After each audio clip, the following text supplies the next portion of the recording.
So it's Ed, you're going to go first. And are you happy to just tell people a little bit about yourself? And I think the project's fairly new, isn't it? Is that right? Yeah, in a sense, yeah, I'd love to. So, hi, my name's Ed Allnutt. I am a an advocate and activist with Truth About Plastic, formerly Plastic Rebellion, Plastics Rebellion. Plastics Rebellion came out of Extinction Rebellion. We are currently both engaged in various areas of activism and advocacy about the plastic waste crisis, the plastic crisis, and the associated chemicals crisis. You are welcome to join us. If you're interested in joining us, I'll leave my phone number in the chat if there is a chat afterwards. And people are welcome to come and join one of our meetings to find out what you could do. And Janet may say a bit more about that at the end. So yeah, last year we essentially as a movement declared a plastic waste emergency. And I thought I would like to talk about what the plastic waste emergency means by giving you the odyssey of my dinner tray. I thought I would use my dinner tray in order to describe, in order to help you think about the life cycle of plastic. This tray originated essentially as oil or gas, occasionally as coal for plastics as well, especially in China, but usually oil or gas, which would have been cracked into monomers under a great deal of heat, which are then polymerized and made into a thermoplastic that can then be molded. Before that, they're turned into tiny little lentil-shaped things called nurdles, which some people here may have heard about. Indeed, there's a very big event called the Great Nurdle Hunt trying to document the extent of the nurdle crisis, because nurdles, which are tiny lentil-shaped pieces of plastic, cause environmental disasters all by themselves. They're small but very troublesome. There was actually quite a big spillage recently in Spain, which was described, to use Maersk, the shipping magnates, shipping companies' words, regrettable.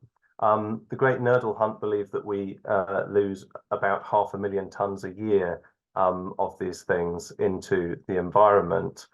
And we know this ourselves. In fact, something we did last year was to take some nurdles to the British Plastics Federation, who are the main plastics trade association, to their dinner in a big suitcase, which we accidentally opened. And we calculated that just one full travel size suitcase is actually about 8 million nurdles. So you can imagine how many it is if it's a whole shipping container. Let's go back to our tray, as those nurdles are now delivered to a factory to be molded into the shape that we need. This is a great fact, every single fast-moving consumer goods company in the world, we're talking about people like Colgate, people like Kraft, people like Coca-Cola, every single one of those companies has a link to one of the big oil and gas giants through the manufacturers of plastics. Now the tray is being filled up with my vegan curry for the night and delivered to a supermarket where its acquisition takes me just a few seconds. You know, bear in mind that this object has come a very long way. It's made from primary oil or gas, and it takes me just moments to consume its use value at that moment. This dramatic story of the tray is about to come to probably the most climactic moment, the moment when I make a choice. Now, this moment in the tray's story is one that I think we focus on, and I think we focus on it too much. It's the moment at which I decide whether I'm going to put the tray in the bin or in the recycling. And I'm sure everybody here puts it into the recycling, and a lot of us probably feel quite good about that. But I would contend that there's a very strong reason for the industry to want you to focus on this very brief moment in the tray's overall life cycle that we're describing, which is that focusing on individual consumer responsibility in that way makes us very much feel like we have control over the burgeoning plastic waste crisis. And this is indeed a tactic that has been used very successfully by big campaigns such as Keep America Beautiful, Keep Britain Tidy, and Keep America Beautiful. It doesn't sound quite right. The America Beautiful campaign. Those campaigns essentially argue that we are individually responsible for all of this kind of level of cleanup and for making the right decisions. And if we do that, we have control over the waste crisis. Keep America Beautiful was set up essentially by industry lobbyists, by PR people who realized that by distracting attention from over producers of plastic and the lack of systemic change, Keep America Beautiful, thank you, Janet, they would be able to get away, to continue to get away with that large amount of overproduction. Whichever of my two bins I put it in, the same waste collector is going to come and get it from me. It's still going to be Veolia and the guys and girls who come and get it. I'd love to be able to tell you exactly what chance my plastic tray has of being recycled. Recycling rates are notoriously slippery and bad. And if you see a recycling rate, it's almost guaranteed that it's not quite right. It's very hard because there isn't, the will from 2025 be a form of monitoring for plastic waste, which is going to make a huge difference. But at the moment, there isn't really. So often there are kind of statistics and lies, damn lies and statistics is the phrase that I'm looking for, I think. And then statistics about recycling. But in general, it's often said, and you might see if you're driving into your waste centre, that we recycle almost 50% of all waste, including plastic waste in the UK. When it comes to household goods, we export 60% of plastic waste to other countries. And if it's being exported, it must be being exported with the intention of being recycled, because that's the only way you can legally export plastic waste, as if it's intended to be recycled. Plastic recycling is, in a word, pretty rubbish. It doesn't really work. It's only, and this is another damned lie statistic about plastics, but it's only approaching 10% of plastic that has ever been, that has been created, that has actually been recycled. And anyway, once it does, it enters into a degrading kind of spiral rather than the perfect circle that symbols drawn by the recycling industry particularly like, that show arrows going around in circles. The truth is plastic degrades. All plastic degrades. It degrades under heat and under light. So the myth that we can kind of keep it going in a perfect circle is absolutely untrue.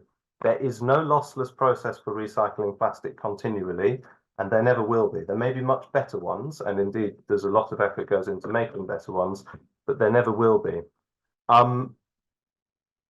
Meanwhile, of course, you may be imagining that, just checking my timings, you may be imagining that our plastic tray is now going to end up at a UK domestic recycling centre, but it's less than likely. It's far more likely that, as I mentioned before, it will get exported abroad.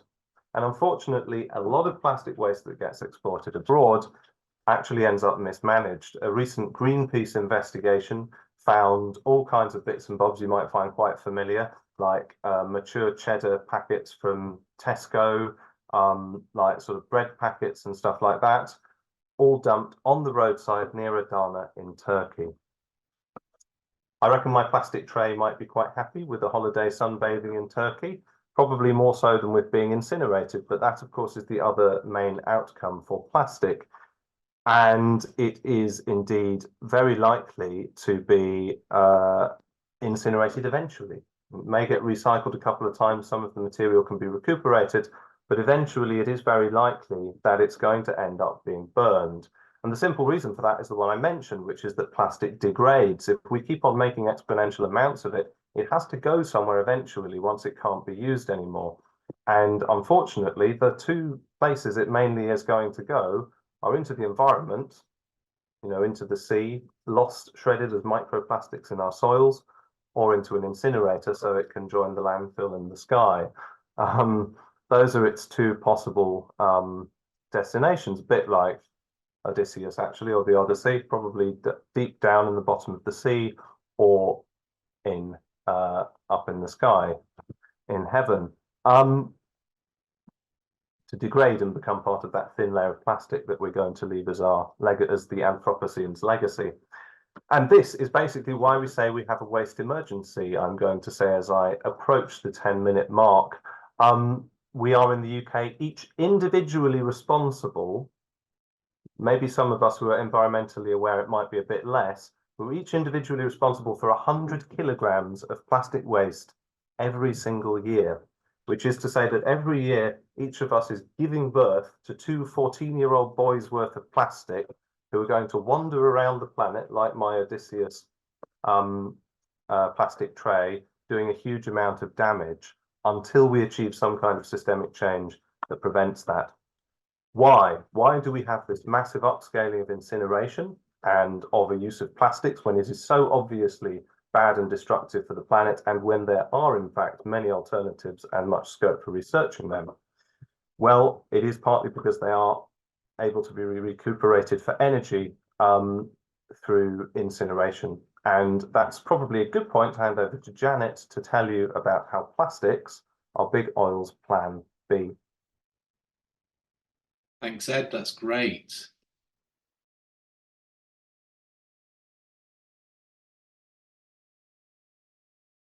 You're muted, Janet.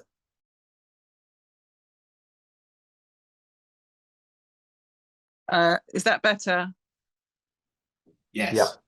Excellent. I have some slides to accompany what I'm going to say. I'm going to try and keep to Ed's amazing timekeeping. So I will probably speak quite fast. If we could see slide 1. Okay, hang on a second. I can share. Oh, sorry. You share them if you like, Ed. You should have sharing. No problem. I can do that now.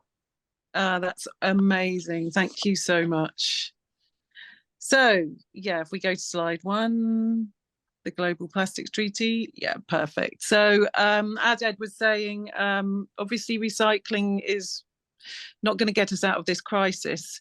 So plastic production is continuing to affect climate change and threaten the well-being of our ecosystems, and we need to prioritise reduction and reuse. So the Global Plastics Treaty, to this end, was adopted by 175 countries in 2022 at an annual conference of UNEP, the United Nations Environment Programme. And it's aiming to tackle the entire life cycle of plastic with a primary goal of developing truly circular economies that break this reign of the kind of single-use plastics that Ed was talking about. And the idea is that that formal treaty will be in place by the end of 2024. So we are running out of time. If we go to slide 2. Thank you, Ed. Unsurprisingly to people like Ed and I, we find out that the treaty is in danger of being derailed. So we're now at stage 3 of the intergovernmental negotiating committee. Stage 3 happened in November in Nairobi. And despite having a mandate for a revised draft, the member states failed to reach an agreement on priorities for the intersessional work ahead of INC4, which is going to be happening in Ottawa in April. And this is jeopardizing any significant advancements for the treaty process, sadly. For example, one side, led by countries including Saudi Arabia, Brazil, China, and India, were pushing for treaty decisions to be adopted by consensus, so giving individual countries veto power. Other countries, including the UK, the US, and the EU, wanted votes to be dependent on a 2/3 majority. They spent a lot of time negotiating and debating this, and not enough time on the actual meat of the treaty. In fact, there was a policy specialist for the Zoological Society of London called Beth Loughlin, who described this as manufactured deadlock. Basically, industry-friendly nations, fossil lobbyists, effectively were torpedoing any significant progress on the treaty negotiations. So slide 3, please, which is about missed opportunities. So this was a really sorry state of affairs. So with the petrochemical influence on these treaty negotiations and the low ambition of like-minded plastic producing countries. And we should say there was quite a lack of high ambition by the so-called high ambition coalition. The Nairobi negotiations concluded without really any concrete headway at all towards a comprehensive and legally binding treaty that would cover measures along the entire life cycle of plastics.